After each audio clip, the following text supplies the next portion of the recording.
vamos a cerrar el programa de la materia contabilidad gerencial con lo que nos falta aún, que es sobre las tasas de rendimiento y sobre el control administrativo. Ahí hay una unidad un poco corta que es de teoría que abordemos, nos manda a abordar el control administrativo, y la parte final del programa, que tiene que ver con calcular la tasa de rendimiento y la tasa de rendimiento de una inversión y la tasa de rendimiento para los accionistas. Esa es ya la parte final del programa. Era un programa, era bastante amplio el programa de la materia, en el cual llevaba mucha parte de abordaje de teoría.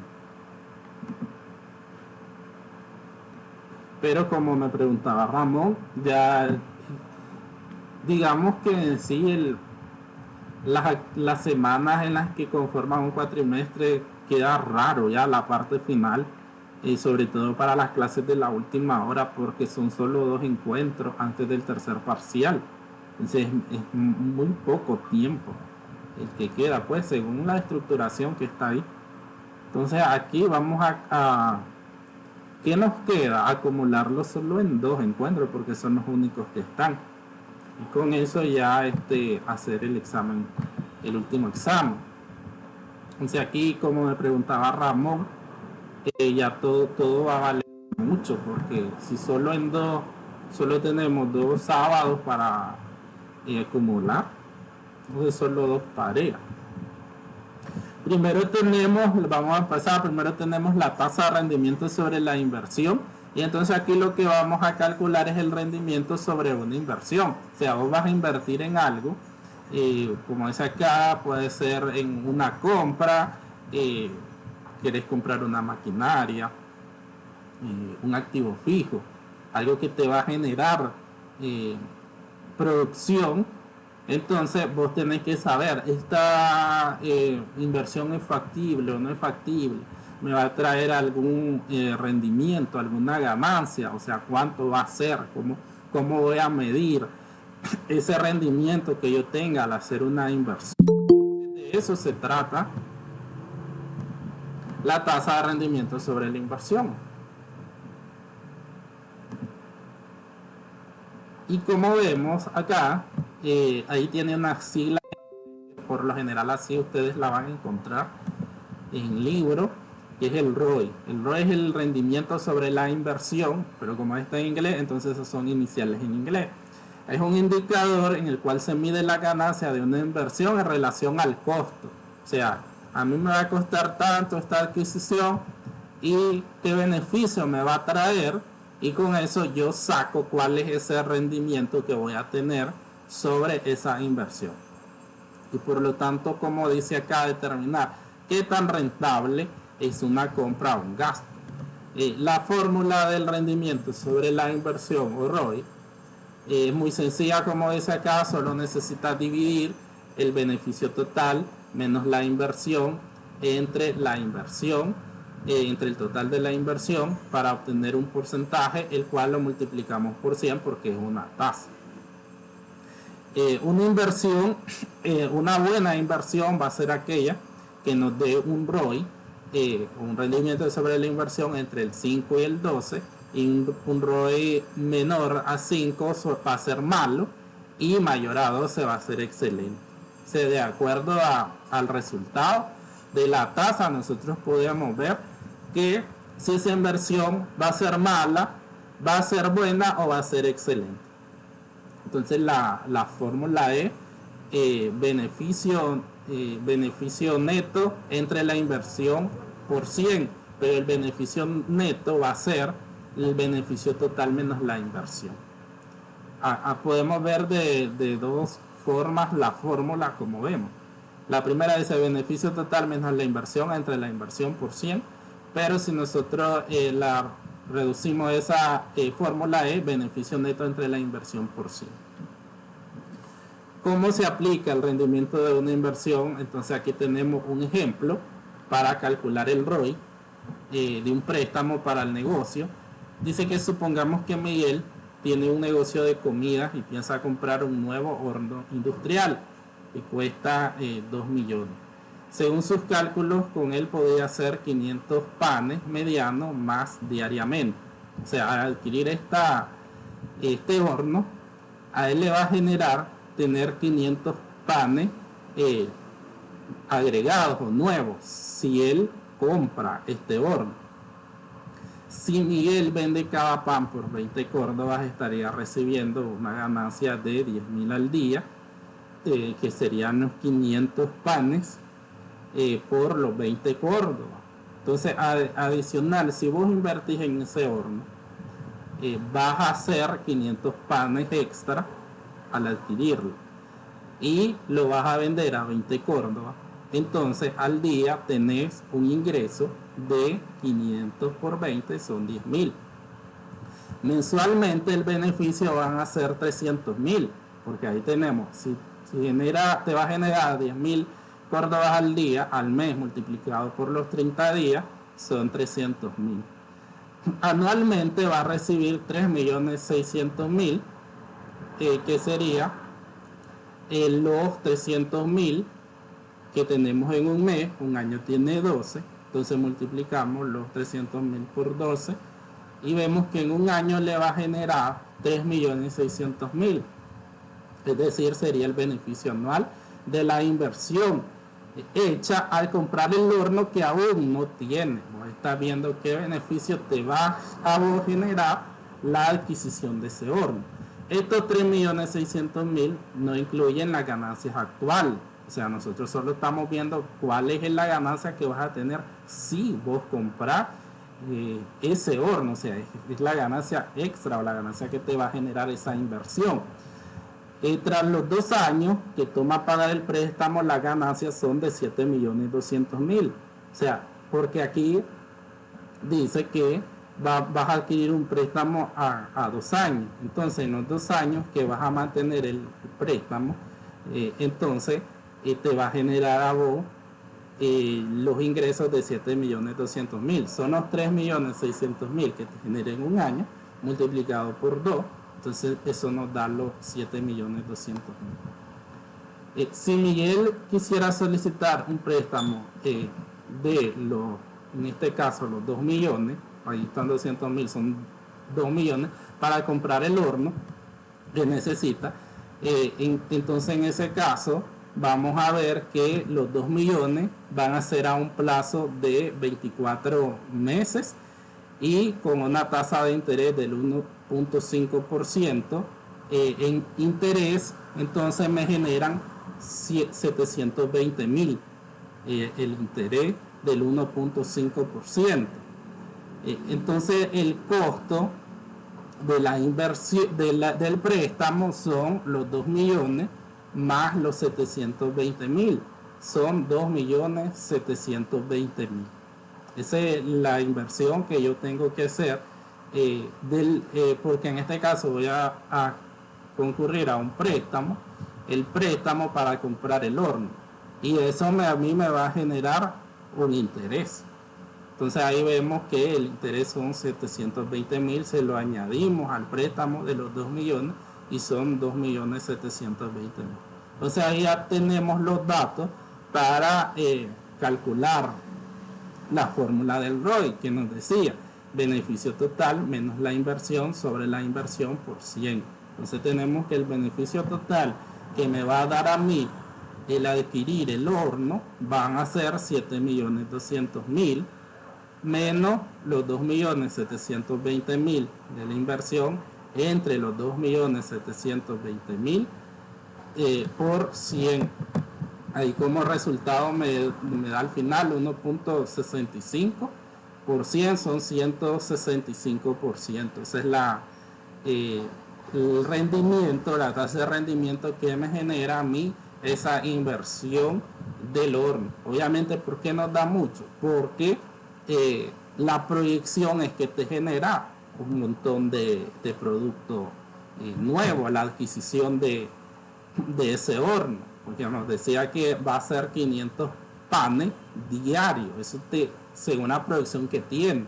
O sea que en la realidad, al vos adquirir el horno, y en la realidad vas a ver cuánto te genera realmente en nuevos productos, y así ver cuánto es realmente la tasa de rendimiento. Aquí la tasa de rendimiento está calculada en base a que te va a generar esa cantidad de productos, porque vos estimás tantos productos nuevos me va a generar la adquisición de este horno, y por eso, como es alto la cantidad de productos, entonces es alta en este el rendimiento sobre la inversión. En tarea, que dejé algunos ejercicios, entonces ahí cambié cosas, y ustedes van a ver que uno da alto y otro ya, pero va a estar según el resultado en base a cuánto proyectas que va a ser tu beneficio con la inversión, y obviamente tomando en cuenta la inversión, cuánto tenés que invertir en eso para ver cuánto va a ser tu rendimiento. Entonces, en este caso, el retorno, como vemos, es excelente, porque allá arriba nos decía, según el resultado de la tasa, nosotros podemos ver que si la inversión va a ser mala, va a ser buena, va a ser excelente. En este caso, es excelente. Es excelente la idea de, como dice acá, de solicitar el préstamo y hacer la inversión. ¿Consultas, alumno?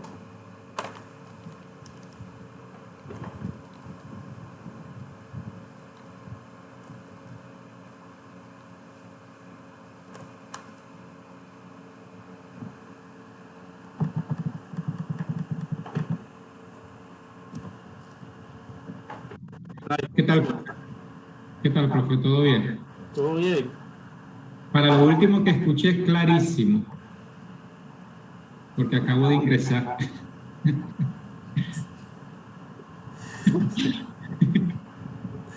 Bárbaro.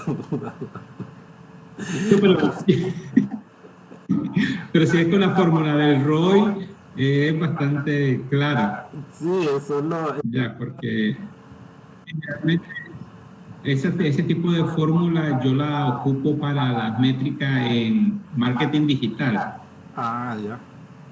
de lo que yo pago en publicidad en Facebook e Instagram. Entonces ocupo de vez en cuando esa métrica. De veras.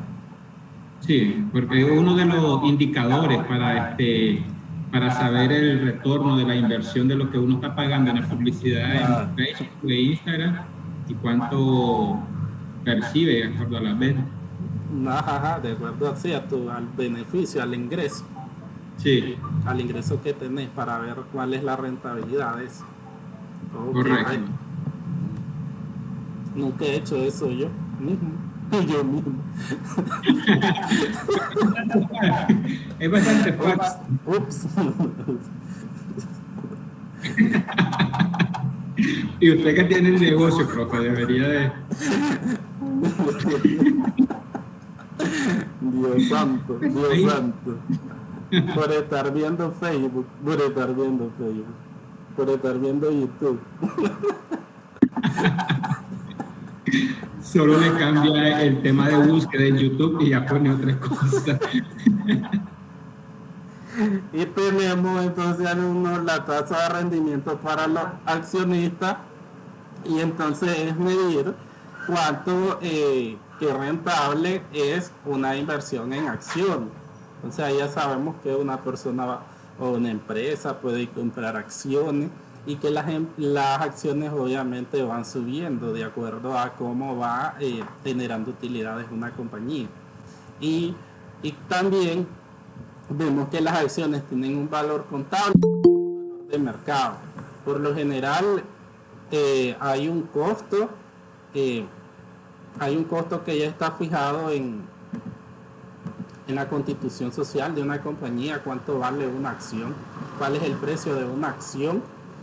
Pero también sabemos que una acción de una empresa vale también por la imagen, la reputación, por el posicionamiento en el mercado, por el tipo de producto que ofreces. Entonces hay valores añadidos a una acción, que no es su valor contable, sino su valor de mercado.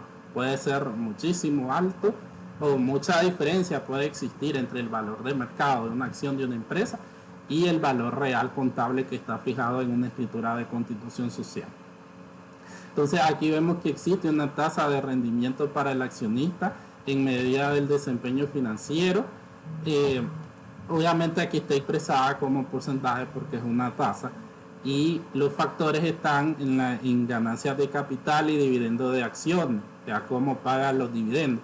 Aquí vemos el tema de que si yo quiero invertir en una acción, entonces porque igual me va a generar un beneficio, que en este caso sería un dividendo.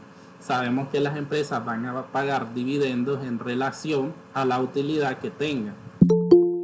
Vos vas a invertir en una empresa que tenga utilidades, no en una empresa que tenga pérdida. Entonces, en base a eso se fija.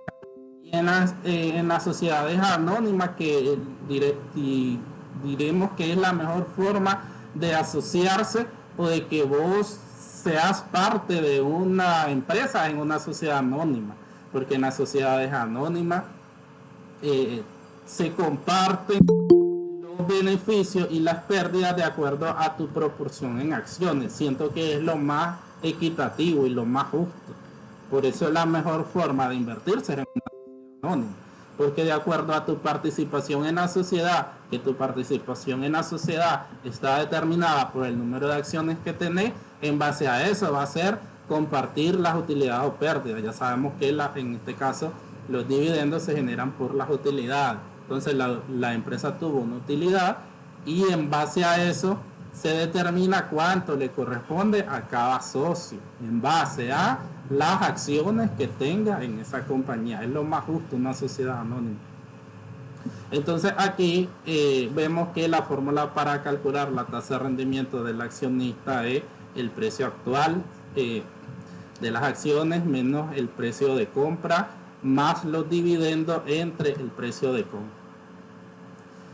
Un inversor, como dice acá, gana dinero con las acciones de dos formas: ganancia de capital e ingresos corrientes. Entonces, ganancia de capital es lo que les estaba diciendo, que por lo general las acciones van cambiando de precio.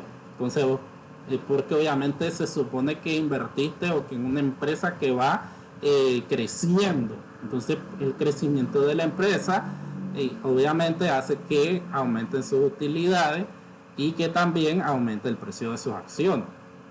Entonces ahí hay una inversión que va aumentando de valor, pero también tenés el otro forma de ganar el dinero, que es a través del ingreso corriente, que sería el pago de los dividendos. Entonces esas son las dos formas de que ganes dinero con esa inversión. Una es que el precio va aumentando de valor y tu inversión va valiendo más, y la otra es generar una entrada de efectivo que va a ser anual a través de los dividendos. O sea, la empresa tuvo una utilidad, ahí tenés un dividendo que te van a pagar al finalizar el año. Un inversor solo puede estimar los dividendos que realmente recibió o que era elegible para recibir. Por ejemplo, ese puede tener las acciones el día en que se paga el dividendo, pero solo recibe el dividendo si tenían las acciones en la fecha ex dividendo o antes. Por lo tanto, un inversionista debe conocer la fecha anterior del dividendo en lugar de la fecha del pago de dividendo. Aquí obviamente va a estar en relación a cuando es factible invertir. O sea, se supone que vas a invertir al inicio del año para compartir las ganancias del año, porque aquí manejamos estados financieros anuales, el cierre anual, que según la contabilidad se debe hacer y que va en el periodo del 1 de enero al 31 de diciembre de cada año. Entonces, una vez que vos tenés un periodo anual, que es lo que nos manda la ley, entonces en ese momento es que vos vas a determinar si ganaste o perdiste. En el caso de que ganaste, entonces vienen las decisiones sobre qué vamos a hacer con esa utilidad. ¿Vamos a repartirla o vamos a reinvertirla o vamos a acumularla? Por eso hay los resultados acumulados. Entonces, en el caso de que vos digamos que los socios dicen no, ahorita no, vamos a repartirnos sino hasta el próximo año o en determinada fecha. Entonces se supone que se van a compartir la utilidad de un año. Pero ¿qué pasa?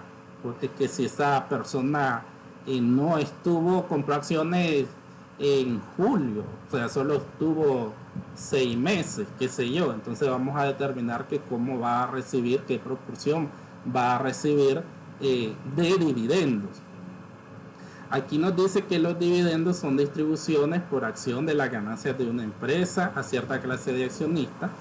Puede incluir programas de recompra de acciones, pagos únicos, pagos regulares en efectivo, trimestrales o semestrales. Eso ya la empresa determina de qué forma va a pagar sus dividendos. Esas ya son políticas internas y por lo regular este tipo de decisiones quedan ya fijadas desde lo que es la constitución social de la compañía.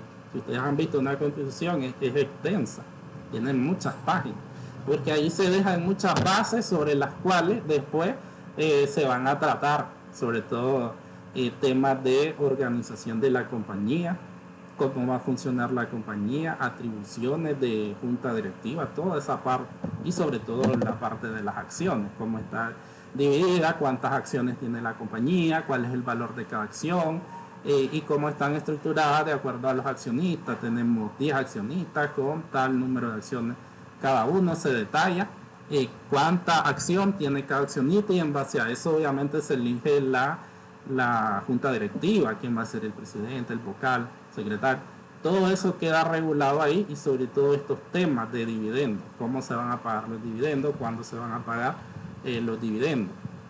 La tasa es muy útil cuando se mide a lo largo del tiempo porque representa el valor a largo plazo de la inversión. La ecuación matemática, como decía allá adelante, es el precio actual menos el precio de compra más los dividendos entre el precio de compra. Y ahí está un ejemplo. Dice que un inversionista compró 100 acciones de una empresa a 20 por acción. La inversión total fue de 2.000.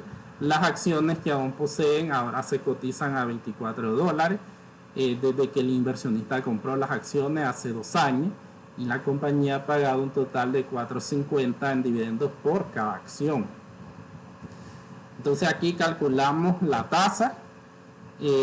Tenemos los 24 que es el precio actual menos los 20 que es el precio original de la acción más los 4.50 que es el dividendo por acción entre los 20 que es el precio original de compra. Eso nos da 0.425, lo multiplicamos por 100 y nos resultan 42.50. entonces ahí vemos que la tasa de rendimiento para ese accionista es del 42.5%, casi el 50%.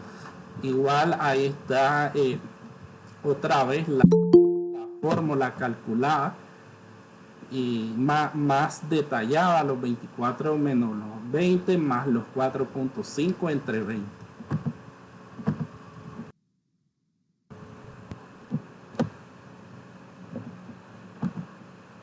Entonces igual como lo vemos mediante una fórmula, cuál es la tasa de rendimiento para el accionista. Para el año fiscal, por ejemplo, aquí dice que Microsoft tuvo una tasa del 59.4% para los inversores.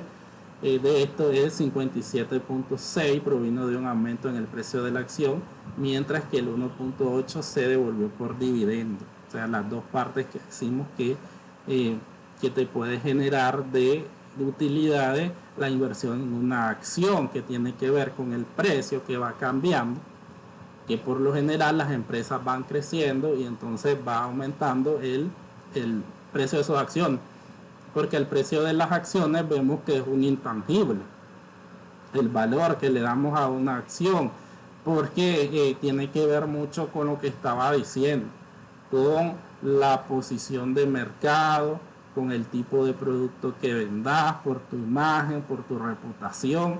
Y es como, por ejemplo, si nos vamos a una empresa y decimos cuánto vale una acción, por ejemplo, TikTok. Entonces ahí estaría ellos tienen un precio de acuerdo a la escritura de constitución, pero tiene un valor de mercado que estaría influenciado por todos estos datos que son intangibles, que no los podemos ver, no los podemos tocar. Es cuando, como por ejemplo, ponerle valor a una marca y a una franquicia. Entonces, así se determina igual un valor de mercado para las acciones. Son esas, digamos, esas especificaciones, esos datos que no los podemos ver, pero que le dan un gran valor a este tipo de activos. Entonces igual pasa con las acciones. Una cosa es el valor que está en una escritura y otro valor tiene cuando ya añadí todo esto de la compañía, todos estos factores. Entonces que las acciones van cambiando de valor.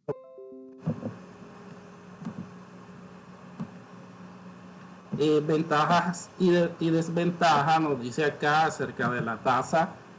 Se utiliza cuando se analizan inversiones de capital, riesgo y capital privado. Involucran múltiples inversiones en efectivo durante la vida del negocio y en últimas instancias salidas de efectivos individuales. Se expresa como un porcentaje, entonces la cifra es fácilmente comparable con los puntos de referencia de la industria o empresas del mismo sector, para efectos de comparar cuál sería la tasa de rendimiento en otra empresa similar. Sin embargo, refleja el rendimiento general anterior para los accionistas sin considerar los rendimientos futuros. No proyecta, por ejemplo, dividendos, cómo cambiarían los dividendos en el futuro. Presenta una figura fácil de entender de los beneficios generales generados para los accionistas. Mide cómo evalúa el mercado, el desempeño general de una empresa durante un periodo. Sin embargo, se calcula para las empresas que cotizan en bolsa a nivel general, no a nivel de división. Solo funciona para inversiones con una o más entradas de efectivo. Está orientada hacia el exterior y refleja las perspectivas de mercado sobre el rendimiento. Por lo tanto, la tasa puede verse afectada si el precio de las acciones de una empresa fuerte sufre drásticamente a corto plazo por cualquier motivo, como publicidad negativa o el comportamiento o sentimiento distintivo de valor del mercado de valores. O sea, hay muchas cosas. Por eso es que les estaba hablando de esas cosas intangibles que aumentan el valor de una acción. Por ejemplo, nos dice acá, puede pasar algo sobre una publicidad negativa de la empresa que bota la imagen y eso hace prácticamente que ese valor intangible del que estamos hablando se disminuya. Entonces vos ves, esa empresa ya, yo no quiero invertir en esa empresa. Y puede ser simplemente por una publicidad negativa y no por número. Ahí es donde vemos la diferencia. Una cosa es número en relación a aspectos financieros sobre, por ejemplo, la empresa tal no ha perdido, no tiene pérdida, pero tiene una gran publicidad negativa y entonces eso hace que las acciones pierdan valor. Entonces por eso hay que dejar claro en eso, que las acciones no solo valen por el valor de una compañía en números contables, financieros, sino vale por muchas cosas más. La tasa no mide el monto total de la inversión ni su rendimiento. Puede favorecer inversiones con altas tasas de rendimiento, incluso cuando la cantidad de rendimiento es pequeña. Por ejemplo, una inversión de $1 que devuelve $3 tiene una tasa más alta que una inversión de 1 millón que devuelve 2 millones. Además, no se puede utilizar cuando la inversión genera flujos de efectivo intermedios. Entonces aquí vemos las dos tasas que están en el final de nuestro programa de la materia. Entonces la tasa de rendimiento sobre la inversión, que es para medir una inversión y ver si es rentable o no es rentable. En este caso estamos viendo que si la inversión, como decía, según el resultado, si la inversión es mala, es buena o es excelente. Entonces por eso nos daba acá los parámetros que una inversión con un promedio entre 5 y 12 es buena, menor a 5 es mala y mayor a 12 es excelente. Entonces, Y el ejemplo nos llevaba a la adquisición. En este caso el ejemplo era un horno en un negocio de comida, y ese horno cuánto nos iba a generar de beneficio. Entonces el beneficio estaba en que nos iba a dar 500 panes más. O sea, yo compro ese horno y me va a generar 500 panes más que yo voy a tener en la producción. Entonces esos 500 panes y tienen un valor de 20, los multiplicamos por 20 y sabemos cuánto me va a generar al día. Lo multiplicamos por 30 para saber el costo mensual, el beneficio mensual. Después lo multiplicamos por 12 para saber el beneficio anual. Pero en este caso también lo multiplicamos por 2 porque la inversión es a 2 años. Entonces los 3.600.000, por eso lo multiplicamos por 2 y nos daba el beneficio de todo el plazo de la inversión en 7.200.000. Asimismo, la inversión nosotros la íbamos a hacer a través de un crédito, un préstamo, el cual nos genera un interés obviamente de 1.5%, lo sacamos y nos da 720.000, nos genera de intereses. Entonces la inversión son los 2 millones del costo del horno más el interés por el préstamo, los 2.720.000. Simplemente aplicamos la fórmula de beneficio total menos la inversión entre la inversión por 100, y en este caso teníamos el beneficio total de 7.200.000, el ingreso que me iba a generar la inversión menos la inversión total, incluido obviamente los intereses porque a través de un préstamo, y con eso nos resultaba un rendimiento del 165%, obviamente era excelente y convendría hacer la inversión. Pero yo les decía, para que quedemos claros que por qué nos dio alta esa inversión, es por la proyección que se hizo de los productos adicionales que me va a generar la adquisición de ese horno. Puede que yo haya estimado muchos productos. ¿Qué pasa si al final yo en la realidad ese horno solo me va a generar 100 panes, qué sé yo? Entonces esa tasa en la realidad va a disminuir. Aquí yo proyecté que se proyectó la inversión que iba a generar 500 panes más diariamente. Obviamente por eso es que la tasa dio alta. Y en este caso es excelente realizar la inversión. Y la segunda, que es la tasa de rendimiento para el accionista, que va en relación a invertir en acciones, porque esto lo hacen las personas naturales y también las empresas. Las empresas tienen inversión en otras compañías, igual invierten en acciones. Entonces aquí vos lo que vas a medir es qué tan rentable es para mí invertir en esta empresa, o qué tan rentable fue haber invertido en esta compañía. Entonces para eso tenemos fórmula, que es el precio actual de la acción menos el precio de compra de la acción más los dividendos por acción que se han pagado entre el precio de compra. En un ejemplo que veíamos acá, con una inversión en una empresa donde las acciones valían 20 dólares cuando las adquirimos, y ahora valen ya 24 dólares y se han pagado 450 dólares por acción. Entonces vemos que sustituyendo los datos en la fórmula nos da como resultado 42.5%. Entonces ahí tenemos que el rendimiento o la rentabilidad en la inversión de esas acciones en esa compañía nos genera 42.5% de beneficio, de rendimiento. ¿Consultas?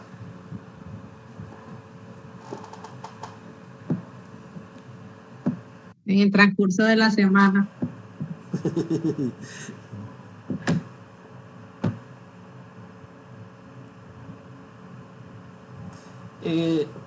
Nos faltaba una pequeña parte ya meramente teórica también para cumplir con el programa, y es sobre el control administrativo, sistemas de control, objetivos, ejemplos, abordar un poco lo que es el control administrativo y como dice acá, van a ser aquellas acciones que se van a implementar para tener un control sobre las operaciones. En este caso, por la parte administrativa, no tiene que ver con números, sino con la parte administrativa, que por lo general, como dice acá, los gerentes se ocupan de la coordinación, en la asignación de recursos, la motivación, la medición del desempeño. Entonces, en base a eso, se va a definir un proceso para implementar estrategias para cumplir con todo esto. Entonces, siempre los controles tienen que estar diseñados por la gerencia y tienen que estar con la participación de los trabajadores, porque vos vas a diseñar un control en el cual hay que ponerlo en práctica y con la participación de todos los trabajadores. Todos los trabajadores tienen que formar parte y se debe de monitorear, darle seguimiento para ver si se cumple dicho control. El control administrativo implica una medición extensa, está relacionado y requiere contribución de contabilidad, sobre todo la contabilidad de gestión, implica decisiones de asignación de recursos y está relacionado y requiere contribución de la economía, de la economía gerencial. O sea, aquí siempre vamos a trabajar a la par los contadores y los administradores, o sea, porque en todas las decisiones que va tomando administración tiene que ver en parte con entradas, salidas de dinero, y por lo tanto ahí va a estar siempre a mano el administrador con el contador. Implica comunicación y motivación laboral y está relacionado y requiere de psicología social y del comportamiento organizacional. Por lo general aquí tenemos a recursos humanos, que es la parte que ayuda en esa parte, en estos temas al administrador. Y por lo general ya sabemos que en recursos humanos hay siempre, por lo general, un psicólogo que tiene que ver temas de contratación, despido de personal. Controles, siempre tienen que haber controles para una buena administración, tanto de los recursos como del personal de la compañía, y controles deficientes plantean amenazas importantes como un uso ineficiente de recursos, errores de procesamiento, reducción de rentabilidad, falta de cumplimiento normativo y robo o malversación de activos por parte de los empleados. Primero tenemos la base de la planificación y el control. Existe un vínculo estrecho entre planificar y controlar. Ya estos temas me imagino que ustedes los han visto desde primer año, que tienen que ver con la administración. La planificación es un proceso mediante el cual se establecen los objetivos de una empresa y los métodos para poder alcanzar esos objetivos. El control es un proceso que mide y dirige el desempeño real contra los objetivos planificados. Entonces, primero tenemos que el administrador va a planificar las tareas, los procesos de la empresa, y también debe de controlar que dichos procesos se lleven a cabo. Una vez que se llevaron a cabo dichos procesos, procedimientos, entonces viene comparar lo real con lo planificado para ver qué tan exitoso ha sido, y por eso nos da también las pautas para una futura planificación en base a los resultados obtenidos. Una vez que se establecen las estrategias y se hacen los planes, la tarea del gerente es tomar medidas para garantizar que los planes se lleven a cabo, si las condiciones requieren que se modifiquen dichos planes. El control administrativo es una de las funciones gerenciales, como lo es, ya sabemos, los pilares de la administración: planificación, organización, supervisión y dirección. Es una función importante porque ayuda a verificar errores y tomar medidas correctivas para minimizar la desviación de los estándares y lograr los objetivos de la organización. Porque si nosotros decimos, el administrador va a planificar, o sea, vas a proyectar, pero al final vas a comparar los resultados reales y vas a ver las desviaciones que hubieron entre lo real y lo estimado por lo planificado, y ver qué medidas podés tomar para ese tipo de desviaciones o diferencias. El control administrativo puede definirse como la función del sistema que ajusta las operaciones según sea necesario para lograr el plan, para mantener las variaciones de los objetivos del sistema dentro de límites permitidos. El sistema de control administrativo son sistemas que recopilan, utilizan información para evaluar el desempeño de los recursos empresariales, cómo se está administrando el dinero, como los humanos, cómo está el personal, está trabajando bien. Ya para eso ya sabemos que tienen que haber definidas funciones, tienen que haber definidos cargos, obligaciones para cada trabajador y asimismo después hacer que se cumplan. Físico, financiero, de la organización en general, como resultado de estrategias gerenciales, o sea, cuánto por ejemplo, tus proyecciones de venta, cuánto proyectas vender y después comparar o ver si cumplió con las proyecciones que se realizaron. Por lo tanto, son el conjunto de procedimientos formales necesarios para la eficiencia administrativa y económica. Los gerentes lo utilizan para mantener o alterar estándares en la actividad de la organización. Al ser una parte integral de todo el sistema de control de una empresa, su objetivo es garantizar la completa y oportuna implementación de planes y políticas de la gerencia. Puede incluir que se soliciten los suministros hasta la manera en que se programa el uso de los activos, se asignan los trabajos, se administra el inventario. Por lo general, una compañía va a tener de pequeña a grande muchas políticas y procedimientos para cada una de las operaciones que tienen dichas compañías. Entonces, puede que en una compañía pequeña hay pocos políticas, pero en una compañía grande, entonces al nivel de operaciones grande va a haber un montón de políticas que necesita para poder operar. Y la administración va a ser quien ejecute que se cumple o que se implemente primero todas esas políticas. Y obviamente le va a ir dando un seguimiento para ver si se cumple o no se cumple, como decía, si hay variaciones significativas entre lo planificado y lo ejecutado. Un sistema de control administrativo es la manera en que los gerentes pueden documentar sus estrategias o políticas organizacionales. Es una forma de evaluar el desempeño de los procesos, comparándolos con objetivos y políticas declaradas.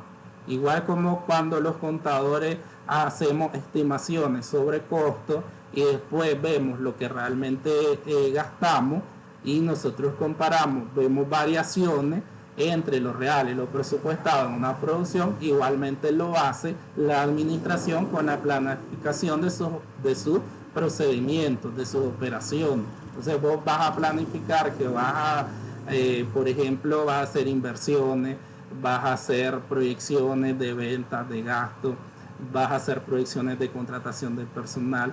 Entonces vos vas a planificar cómo vas a hacer tus operaciones y después vas a controlar, a dirigir toda tu planificación para ver si estás cumpliendo o no estás cumpliendo. Y de esta forma estás evaluando el desempeño de tus operaciones y viendo si vos estás cumpliendo con los objetivos que tenés como empresa. Porque la planificación va en base a los objetivos, qué es lo que querés vos como empresa. En base a eso vos planificás qué acciones vas a determinar para cumplir esos objetivos. Y después, obviamente, si se cumplieron o no se cumplieron. En el sistema de control administrativo es una herramienta para ayudar a dirigir una organización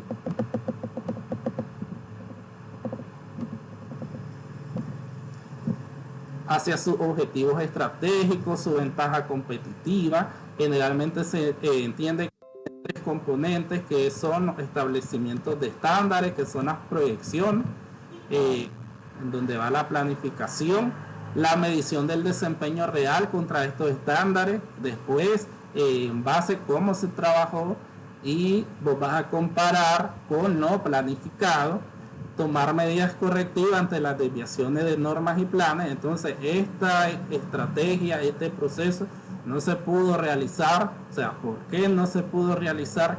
¿Qué debo de hacer para mejorar? qué acciones debo de tomar para que este proceso se dé en el futuro. Entonces ahí va en base a siempre estándares contra desempeño real. Dificultades, existen dos dificultades comunes que rodean los sistemas de control administrativo. Poder reconocer las áreas donde se necesita un mayor control.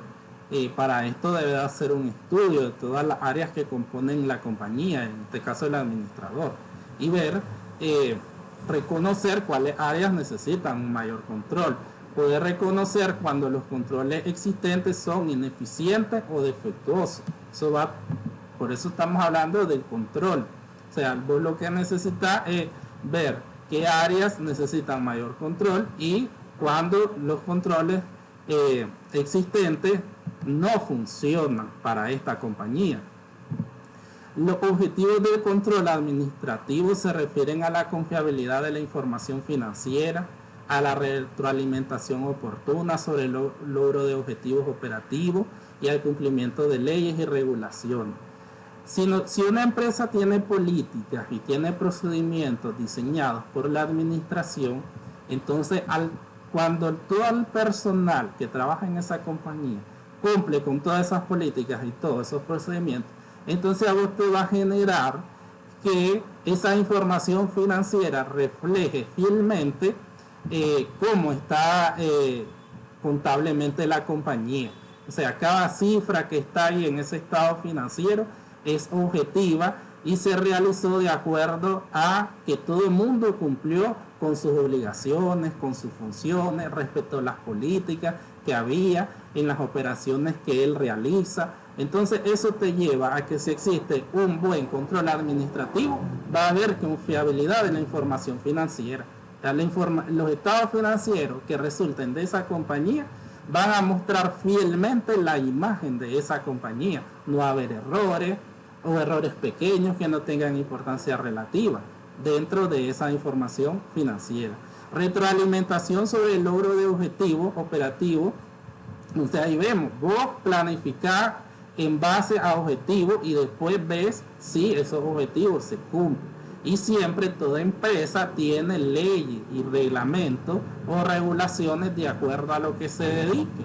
Entonces, en base a ello, tus operaciones tienen que estar diseñadas en cumplir con esas leyes. Cuando nosotros, por ejemplo, hablamos de contabilidad, ya sabemos, tenemos la ley 822, ley de concertación tributaria, tenemos la ley de seguro social, tenemos la ley que tiene que ver con el plan de arbitrio de la alcaldía donde estemos ubicados. Y así la empresa tiene más leyes, porque una empresa que produzca algo ambiental, entonces va a tener algún registro ante el Marena u otra institución de ese tipo. Entonces, de acuerdo a lo que vos te dediques, tenés ciertas leyes y regulaciones sobre tus actividades o tus operaciones, y siempre tus procesos, tus políticas tienen que estar de acuerdo al cumplimiento de esas leyes y regulaciones, porque si no, no sería un control. Detección de errores. Una irregularidad en la administración de la compañía puede hacer peligrar la consecución de los objetivos generales, haciendo que se pueda perder terreno frente a la competencia y hasta que se comprometa la supervivencia propia. O sea, qué tan errores tiene la administración de esa empresa. Ese administrador no sabe planificar, no sabe dirigir, no sabe controlar, no sabe coordinar las actividades, no hay diseñadas políticas, o digamos que tal vez ni existen políticas en determinados procesos, y eso va a hacer que la persona que se ocupe de ese proceso en cualquier momento cometa un error, y ese error se puede traducir en pérdida de dinero para la compañía. O hablando de marketing, sería perder clientes o tener una mala imagen de la compañía, y entonces ahí perdés ante la competencia. Por consiguiente, se hace importante detectar rápidamente anormalidades. De igual manera, se pueden identificar diferentes circuitos y áreas que, aunque no se vean afectados por anomalías o fallas graves, se podrían optimizar para el bienestar general de la compañía. Y es cuando nos dice que no es porque la empresa esté mal o porque tenga errores o porque tenga esto que vos vas a implementar el control. El control siempre debe de existir. O sea, no solo porque exista, como dice acá, una anomalía, una falla grave. El control siempre debe de existir dentro de la compañía y es el gerente quien tiene que controlar la empresa, las operaciones de la empresa. Y obviamente lo que vos estás buscando con esto, decía atrás, cumplir con los objetivos de la empresa, optimizar, como dice acá, el bienestar general de la compañía. Evidenciar que todo funcione correctamente. El control administrativo comprueba que todo esté funcionando bien, que los objetivos propuestos, como los niveles establecidos a nivel administrativo con respecto a la ganancia, a las ventas, a la seguridad, se cumplan sin modificaciones. Es como cuando estábamos diciendo, voy a proyectar que voy a vender, voy a aumentar mis ventas en un 5%. Entonces eso significa que yo voy a establecer medidas o acciones para cumplir con ese objetivo. Entonces voy a diseñar estrategias de marketing para lograr ese objetivo. Entonces vos ahí estás viendo que todo esté funcionando correctamente en base a los objetivos propuestos como empresa. De este modo la empresa se hace más segura, siendo más sólidos sus estándares y procesos operativos de toma de decisiones. Actuar cuando sea necesario. Detectar una situación no es de mucha utilidad si no se toman acciones específicas para encauzar de nuevo una circunstancia negativa gracias a la información detallada y concreta dada por el control administrativo.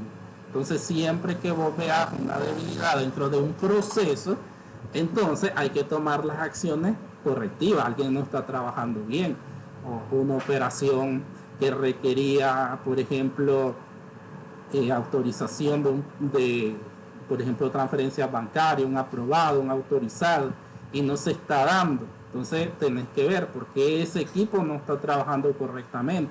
Hay que tomar una medida de control para poder frenar lo que está pasando y que no tenga una circunstancia negativa. Comunicarse y motivar a los trabajadores el preciso conocimiento del estado de la compañía, incluyendo los errores, los problemas y los aspectos correctamente manejados, promueve una mejor comunicación con los trabajadores, motivándolos a avalar que se mejoren los aspectos necesarios o que se siga la línea correcta. Aquí en lo que estamos hablando, que la administración por lo general siempre se acompaña de un departamento de recursos humanos y por lo general este departamento es quien va a estar en el proceso de selección de personal, en el proceso de capacitación, en el proceso de mejora continua de los trabajadores. Y como decía acá, si vos tenés un control donde voy a conocer los errores, los problemas, entonces vas a trabajar de la mano con el personal, que existe una buena comunicación para mejorar esos aspectos que está fallando el trabajador. Pero obviamente debe de conocer primero cuál es el problema para saber cuál es la solución del mismo.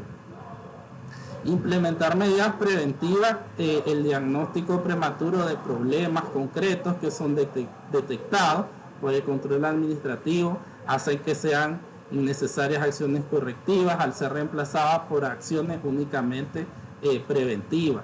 O sea, dentro de los controles hay un control preventivo que es anticiparte. O sea, vos tenés que anticiparte al problema, anticiparte al error. Para eso vas a tomar medidas o acciones que se anticipen a que la persona cometa un error. Entonces es mejor tener una acción preventiva que una acción correctiva.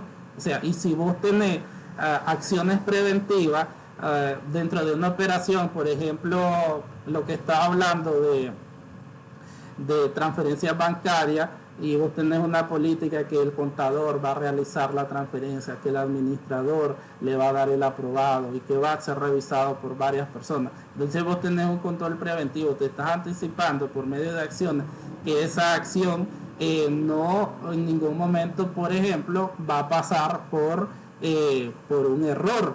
O sea, ya pueden existir errores porque somos seres humanos, pero se diseñan las acciones para prevenir errores y que al final sea innecesario, como dice ahí, tener acciones correctivas, porque si todo el personal incluido en esa operación le está cumpliendo, no va a ser necesario que existan errores. Y si va a pasar un error, entonces ahí va a haber un nivel de mando, personas autorizadas para corregir los errores, porque eso también lo contemplaban tus acciones anticipadas o preventivas.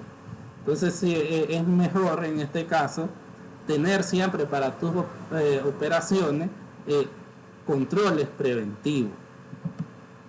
En las empresas la necesidad de control surge debido a varios factores. Es difícil establecer estándares de desempeño totalmente precisos en organizaciones grandes. Un gerente necesita todo tipo de información que no siempre está disponible. Se requiere control para evaluar la exactitud de las normas. A los empleados se les confían grandes sumas de dinero, valiosos recursos. Sin embargo, en ausencia de control, los empleados pueden ceder a las tentaciones. Un sistema de control ayuda a minimizar el comportamiento deshonesto por parte de los empleados, y era lo que estábamos viendo con el ejemplo de las transferencias. Entonces, si hay varias personas en una operación de una transferencia bancaria, entonces decía, son varias personas las que están viendo de qué se trata la operación, cuánto se está pagando, a quién se está pagando. Y si en esa operación solo hubiese una persona, la operación está diseñada para que sea una persona la que realice la transferencia y él mismo se autorice, él mismo se aprueba, entonces en cualquier momento esa persona puede caer en tentación de mandarse dinero a su cuenta bancaria personal. Entonces, yo diseñé controles en esa operación. Hay una política para realizar transacciones bancarias que hacen que yo tenga como empresa un control sobre esa operación y que esté previendo que no suceda algún imprevisto. En ausencia de control, los empleados pueden relajarse en su esfuerzo y su desempeño puede caer por debajo de lo normal.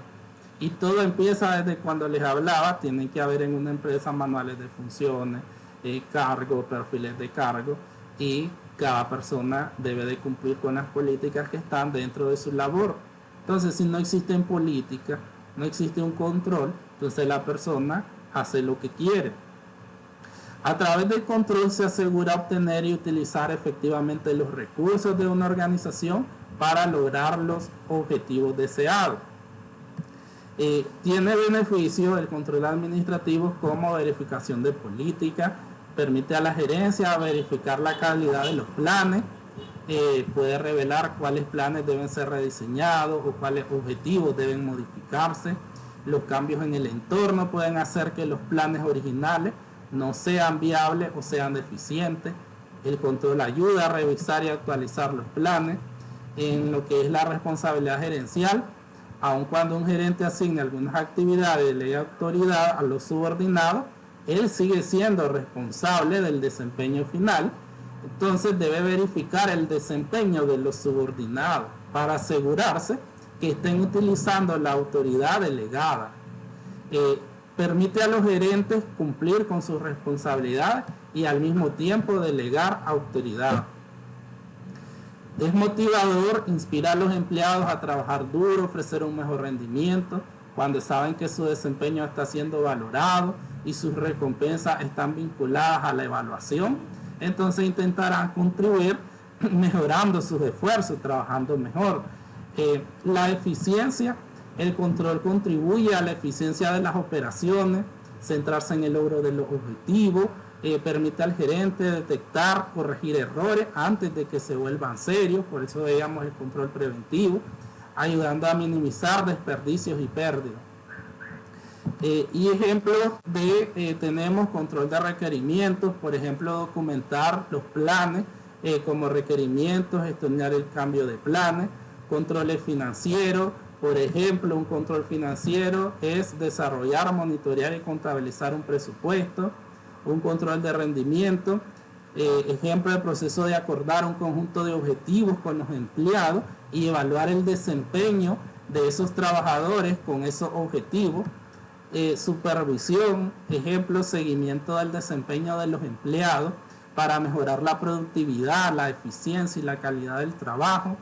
Control de cambio, un ejemplo, es el proceso de enviar, evaluar, aprobar, priorizar, implementar, comunicar y revisar cambios en una organización.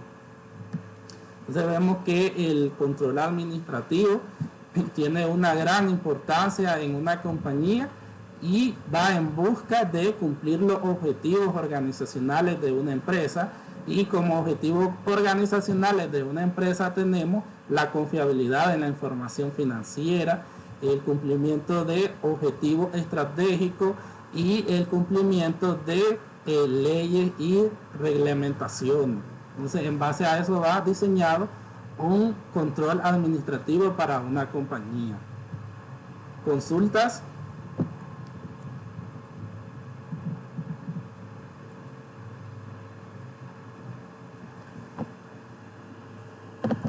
No hay consultas.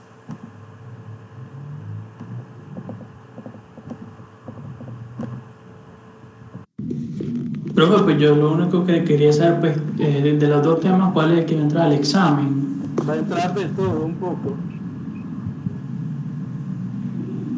De todo un poco. La actividad de tarea que queda para esta, ya lo último, son ejercicios chiquitos, pequeños, como el ejemplo que está en el material. Hay dos para calcular el ROI y dos para calcular la tasa del accionista, el rendimiento del accionista. Entonces esa es la tarea que queda a realizarse con las fórmulas que están dentro del material. Solo es aplicar fórmulas. Es sencillo.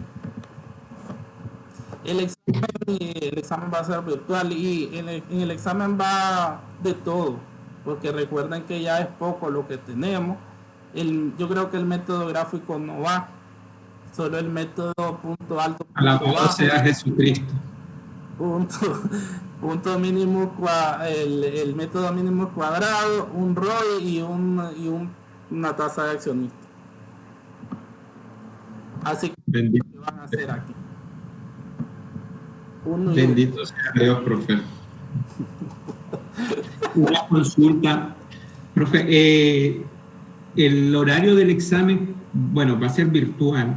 ¿A qué hora lo va a habilitar? Lo que pasa es que la última hora que tenemos, bueno, hay algunos que también están viendo técnicas de negociación, que es de 1 a 2:30 y 2:20. Lo queremos mover para las 8 de la mañana. Entonces, su examen siempre se va a mantener de 11 a 2. No, es que acordate que los exámenes van a ser virtuales. Correcto. Lo que pasa es que ese también lo tenemos virtual y lo queremos mover a las 8 de la mañana. No, pero entonces, es que acordate que yo lo habilito todo el día. Ah, sí, es verdad. Con cronómetro. No, es cierto. Sí, queda habilitado todo el día. Ah, ok. Sí, es igual al de la vez pasada. Te va ok. corriendo el tiempo y vos lo inicias cuando querrás. Sí, ya con lo inicio cuando quiera y se acaba a las 3 horas. ¿Por qué 3 horas? Porque se ríe así, profe. No estoy diciendo ninguna mentira. ¿Y por qué 3 horas? Por eso me gusta su clase, profesor. Nunca cambia. Es chiquitito. Va a ser pequeño el examen, está fácil. Así dice. Va. Recuerden que Y en el después lo examen, tiro matado. en el Profe, si va a ser examen el va método, el punto alto, el mínimo cuadrado, un ROI y y 4 un tasa de accionista. y tasa de accionista, estamos genial. Está fácil. Sí, porque todavía lo del método gráfico con el que dejó de tarea, yo sigo en aleluya. Ni porque están las respuestas. Es peor cuando pone las respuestas porque uno se Es cierto. se encoca. Sí, porque no da, por ejemplo, si lo hace al aire, asume que está bien. Y lo manda con toda la seguridad. Pero viendo que no da la respuesta. Es cierto, te presiona más. Sí, entonces. Profe, yo le voy a decir algo. Yo ayer le pregunto a la Nielka y la Nielka estaba más perdida que yo. ¿Se imagina cómo me sentí yo en ese momento? Si la Nielka, el crack de la sección, se sentía así, ¿se imagina nosotros? Yo casi ni lo entrego, pero bueno, a la última hora pude. Sí, yo creo que no está aquí la persona que me escribió. Y le dije, ya no va a valer lo mismo, ya te hice todo. Débora. Reenvíe Es su que mensaje. tenía su trampa ahí. Sí, Bueno, eso. ¿Sabes qué? Sí nos pasó de que en el primer ejercicio, ¿se acuerda que usted hizo un cálculo y dijo, no importa, cualquier valor que utilicen dará igual? sí, Pero usted sabe que con el que está la respuesta, el documento que hay una respuesta, no nos dio igual a ese, sí, yo sé por qué. pero porque utilizó otros valores. Exacto, sí. Y Es que prácticamente se ¿sabe guió por por qué los fue? montos altos y bajos ¿Sabe por en la qué hora. fue? Fue porque el mismo ejercicio lo formula para que lo hagas con los dos. No, pero es que mire, ya después una vez que, ¿verdad? Yo ya lo subí a como me quedó, ¿verdad? Pero ya después con calma me puse a hacer con los valores que ellos tomaron y me da igual que ellos. Sí. Pero porque ellos se basaron en tomar el monto alto y el más bajo, se basaron en las horas, sin tomar en cuenta Exacto. cuál es más bajo o más alto de los costos. Exacto. Entonces, esto no importa. O sea, uno puede venir y decir, bueno, me dirijo por las horas más altas y las más bajas, y ahí uso la par del costo. Claro, es que al final es que no puedes usar un costo que no sea el que está a la par. Uh-huh. Bueno, nada más porque ahí es donde tenía un poco de duda, pero al final pues me dio otro número, Pero yo sé por qué ahí fue. se Yo valora sí, el esfuerzo, dijo la Laura. yo sí entiendo por qué fue. Sí, bueno, ok. Ya Sí. después le entendí realmente que ya después, pero Sí, bueno, sí. no me daba. Otra cosa que quería comentarle ya que estoy acá. Tengo una duda con lo del ROI, que estaba tratando de ver. Que usted póngase ahí en el ejercicio para preguntar. Es que fíjese que dice, en el ejercicio del ROI, Bueno. es que dice que dice realizar un préstamo de 2 millones, pagado en 24 meses con un interés del 1.5%. Sí. No encuentro manera de dónde saque ese 720 mil. Es mensual, es que no especifica. La tarea sí especifiqué que si esa tasa es como es anual, es mensual. Entonces acuérdate que son 24 meses. Son 2 años los que estamos No, pero es que yo aplicándola y no me da. Y es que le pregunto porque realmente que ese es el valor que se utiliza. Si 2 millones por 1.5 son 30.000, por los 24 meses son 720.000 el impuesto. Es mensual, la tasa de interés. Yo una tarea, pues para que ustedes analicen, yo le puse que si es mensual o anual y hasta la cambié para que ustedes analicen y saquen el dato correcto del interés. Los 2 millones por el 1.5 entre 24. Es por ciento, sí. Sí. Sí. 1.5% entre los 24 meses. Porque eso es lo que va a pagar de interés cada mes. Pues algo así yo lo hacía y no me da. Por eso es que le estaba preguntando. Ah, bueno, sí, pero ya viste que da. Sí. No me da. Yo ya lo hice. Bueno, ¿qué te iba a decir? Ahora sí. No me da. Sí, eso es. Pero porque aquí, en este ejemplo no nos dice la tasa, pero en la tarea, para que no haya confusiones de ningún tipo, yo le puse, es del tanto por ciento mensual, es del tanto por ciento anual. Ahí ya no va a haber confusión en la de las tareas. No, es que sabe que yo hacía la multiplicación del interés por el mes y después le multiplicaba el interés. No. Y no me daba jamás. No, es que así no. No es sí, así. Ya, esa era mi duda. Gracias. Bueno, sí, ahí en la tarea ustedes se fijan que según la tasa, Así van a saber si cuánto es de interés en el año o en el mes y lo multiplican por el plazo. Y por eso cambian los plazos igual en la tarea. Profe, en vista de que la mayoría no logró hacer el de método gráfico, no logramos hacer el método gráfico, la tarea no lo evalúa el método gráfico, evalúa con otros dos métodos. A oírlo. Ya el que logró hacer, es decir, que solo fue Anielka, el método gráfico, pues tiene un valorcito agregado, unos puntitos extra. Un Pero comodín. es que de ahí yo creo que no sé quién más pudo haber hecho el método gráfico, pero estaba difícil. La Laura. Bueno, son dos, entonces tres.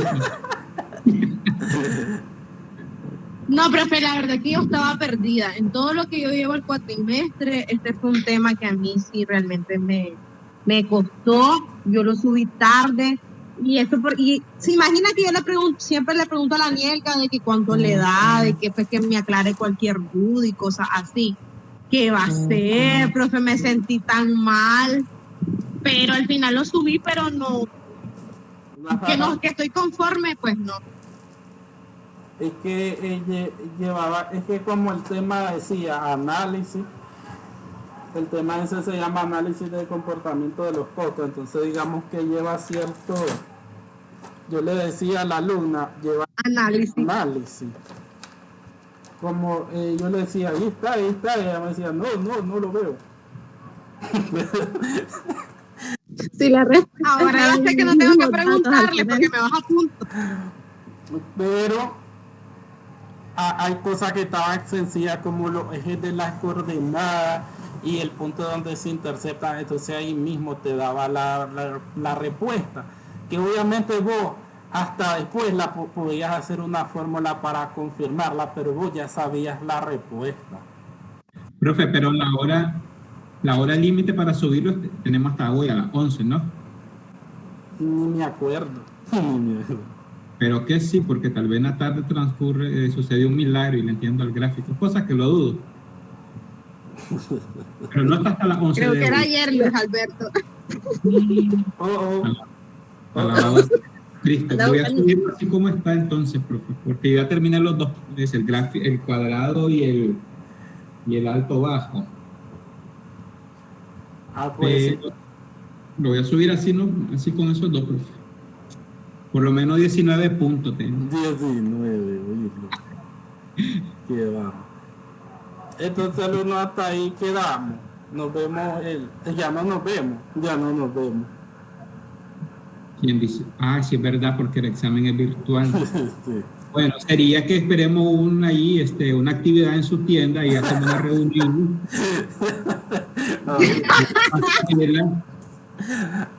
Para la temporada. Para la temporada de las fiestas los patronales. Los chicheros de Nandaime y todo. De Ginotepe y Nandaime. Elegantísimo.